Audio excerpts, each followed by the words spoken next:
اللهم نور قلوبنا بالقرآن وزين أخلاقنا بالقرآن وادخلنا الجنة بالقرآن ونجنا من النار بالقرآن۔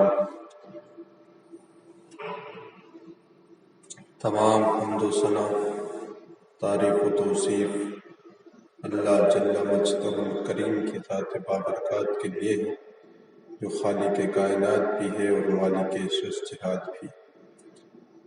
اللہ جل علا کی حمد و ثنا کے بعد حضور نبی اکرم شفیع امم، رسول محتشم، نبی مکرم، اللہ کے پیارے امت کے سہارے، رب کے محبوب، دان غیوب، فخر عرب و عجم، والی کون و مکان، سیاح لا مکان، سید انس و جاں، نیر تاباں، سر نشین مہوشاں، ماہ خوباں، شہنشاہ حسینہ، تتمہ دوراں، جلوہ صبح ازل، نور ذات لم یزل، باعث تکوین عالم، فخر آدم و بنی آدم، صاحب علم نشرہ، معصوم آمنہ، احمد مجتبیٰ، محمد مصطفیٰ صلی اللہ تعالیٰ علیہ وسلم کے حضور ناز میں اپنی محبتوں کا نیاز پیش کرنے کے بعد واجب الاحترام برادران اسلام، السلام علیکم ورحمۃ اللہ وبرکاتہ۔ آج کی مختصر سی گفتگو پردہ اور حیا کے عنوان سے منعون کی ہے۔ کچھ باتیں آپ کے گوش گزار کرنے کی کوشش کروں گا۔ اللہ میری زبان کو سچائی کا نور نصیب فرمائے اور جو کچھ عرض ہو اس پر مجھے اور آپ کو عمل کی توفیق عطا فرمائے۔ اللہ تعالیٰ جل شانہ نے ہمیں جو دین دیا وہ دین فطرت ہے۔ مرد اور عورت انسانیت کے دو روپ ہیں۔ مرد کے وظائف اور ذمہ داریاں اور ہیں، عورت کے وظائف اور اس کی ذمہ داریاں کچھ اس سے الگ ہیں۔ اسی لیے دونوں کو صلاحیتیں بھی اسی اعتبار سے دی گئی۔ مرد کو جفاکش اور سخت پیدا کیا گیا اور عورت کو نرم و نازک، لطافت، ناز و انداز والی بنا کر پیدا کیا گیا۔ اسی لیے اسے اس کے معمولات اور ذمہ داریوں کے مطابق صلاحیتوں سے نوازا گیا۔ مرد چونکہ کسب معاش کر کے گھر کے نظم و نسق کو چلاتا ہے اور عورت امور خاندانی میں مصروف رہتی ہے، لہذا دونوں کے احکام اور صلاحیتیں الگ الگ رکھی گئیں اور ہر ایک کی تخلیق میں ہزارہا حکمتیں ہیں۔ پھر دونوں کو ایک دوسرے کی ضرورت بنایا۔ عورت چہار دیواری کی زینت ہے، مرد اس کائنات کا حسن پاک پن اور عروج ہے۔ شریعت اسلامیہ نے عورت کو پردے میں رہنے کی جو تاکید کی ہے، اس میں عورت پر کوئی ظلم اور جبر نہیں، بلکہ یہ پردہ اس کی آبرو کا محافظ ہے، اس کی حیا کا تیور ہے اور اس کی غیرت کا نشان ہے۔ یہ عورت کے لیے کوئی قید خانہ نہیں، بلکہ یہ اس کا اعزاز اور اس کی تکریم ہے۔ لائبریری کے اندر ہزارہا کتابیں موجود ہوتی ہیں، لیکن کسی کتاب پر غلاف نہیں چڑھایا جاتا۔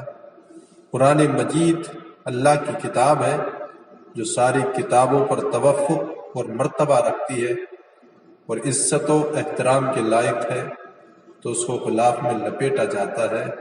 اگر قرآن مجید پر غلاف ڈالا جائے تو اس کا یہ مطلب نہیں کہ اس کتاب کے ساتھ ظلم ہے، بلکہ اس کتاب کو اہتمام کے ساتھ غلاف میں رکھنا اس کتاب کی عزت اور عظمت کا بیان ہے۔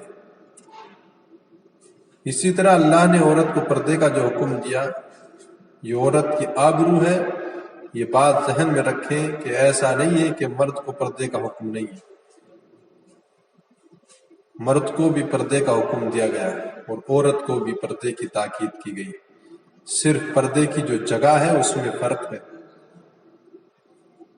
مرد کے ناف سے لے کر گھٹنوں تک شرمگاہ کہلاتی ہے اور اس کو پردے میں رکھنا واجب ہے، اور عورت سر سے لے کر پاؤں تک عورت ہے، اس لیے اس کو پردے کی تاکید کی گئی۔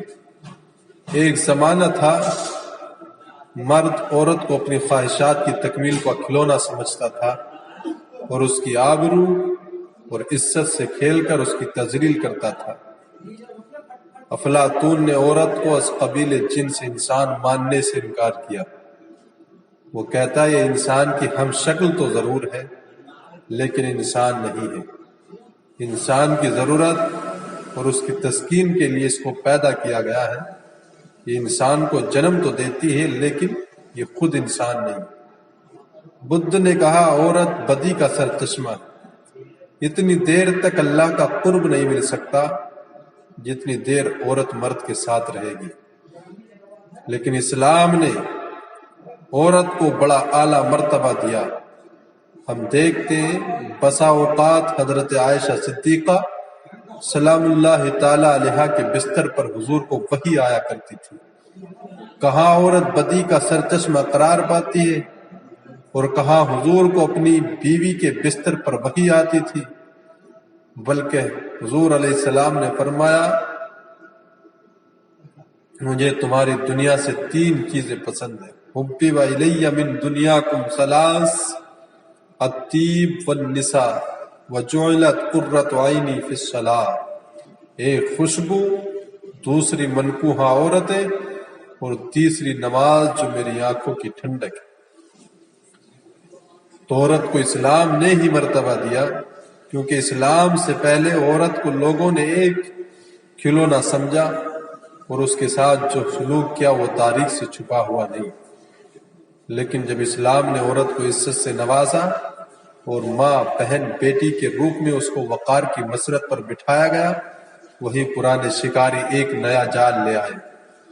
پہلے تو انہوں نے عورت کو ایک کھلونا سمجھا ہوا تھا، لیکن جب دیکھا کہ اس کی آنکھیں کھل گئی ہیں اور اسلام نے اس کو مرتبہ دے دیا ہے تو پھر انہوں نے ایک نیا جال بچھایا اور کہا کہ اسلام تیری آزادی میں رکاوٹ ہے، تجھے مخصوص حجاب میں رکھ کر، پردے میں رکھ کر تیرا استحصال کرنا چاہتا ہے، اس لیے تو جس طرح چاہے اپنے حسن کی نمائش کر، تجھے کوئی روک نہیں سکتا، یہ تیری آزادی پر قدغن ہے۔ صاحبوں، جن لوگوں نے اس عورت کو پہلے کھلونا سمجھا وہی لوگ نیا جال لے آئے اور اس طرح انہوں نے عورت کو گھر کی 4 دیواری سے نکال کر محفلوں کی زینت بنایا، جبکہ عورت کا حسن گھر کے اندر ہی اچھا لگتا ہے کہ اس کی خلقت ہی اس لیے کی گئی ہے۔ اس راز کو عورت کی حقیقت ہی کرے فاش، مجبور ہے معذور ہے مردان خرد مند، کیا چیز ہے آرائش و زیبائش میں زیادہ، آزادی نسواں یا زمردد کا گلو بند۔ یہ عورت کی فطرت ہی بتا سکتی ہے کہ اس کے لیے حسن کہاں ہے۔ وہ گھر کی زینت بن کر رہنا پسند کرتی ہے یا چراغ محفل۔ وہ مردوں کے شانہ بشانہ سڑکوں پر چلتی پھرتی، پتھر کوڑے پھیرے اور ہوٹلوں میں مردوں کی حوث ناک نگاہوں کا شکار ہوتی رہے، یہ اس کا حسن ہے۔ یا پھر گھر کو سنبھالے اور بچوں کی تربیت کرے اور انہیں معاشرے کا کارآمد حصہ بنائے، یہ اس کو احسن ہے۔ عورت کے لیے ان 2 وظائف میں سے کون سا وظیفہ؟ عورت کی فطرت ہی اس بات کو بتا سکتی ہے۔ تو پرانے شکاریوں نے ایک نیا جال بچھایا اور اپنے سفلی جذبات کی تسکین کے لیے عورت کو کھلونا ہی دیکھنا چاہا۔ ایک بات ذہن میں رکھے، لباس کے بنیادی مقاصد 3 ہیں، ایک گرمی اور دوسرے سردی سے انسان کو بچانا، دوسرا انسان کی عزت اور آبرو کی حفاظت کرنا اور اس کی شرم والی چیزوں کو چھپانا، اور تیسرا زینت دینا۔ لباس پہن کر انسان مہذب لگتا ہے۔ انسان اگر لباس کے بغیر ہی معاشرے میں چلنے پھرنے لگ جائے تو اس میں اور جانوروں میں کوئی فرق باقی نہیں رہے گا۔ اللہ تعالیٰ نے انسانیت کی حیت ہی ایسی بنائی کہ اس کے لیے لباس ضروری ہے۔ اب دیکھیے قرآن مجید میں ہمارا رب ہم سے کیا کہتا ہے، اے اولاد آدم، بے شک ہم نے تمہاری طرف ایک لباس وہ اتارا جو تمہاری شرم کی چیزیں چھپائے، اور لباس وہ جس سے تمہاری آرائش ہو، وَلِبَاسُ التَّقْوَىٰ ذَلِكَ خَيْرٌ، ایک پرہیزگاری کا لباس یہ بہتر لباس ہے، آگے فرمایا ذالک من آیات اللہ لعلہم یذکرون، یہ اللہ کی نشانیوں میں سے ہے تاکہ کہیں وہ نصیحت مانے۔ تو اللہ تعالیٰ نے ہماری نصیحت کے لیے ساری چیزیں بیان کر دی، اور ہمارا لباس بھی اللہ کی من جملہ نشانیوں میں سے ایک نشانی ہے۔ اے اولاد آدم خبردار، کہیں شیطان تمہیں فتنے میں مبتلا نہ کر دے، جس طرح اس نے تمہارے ماں باپ کو بہشت سے نکلوایا اور اتروا دیے، ان کے لباس، ان کی شرمگاہ کی چیزیں انہیں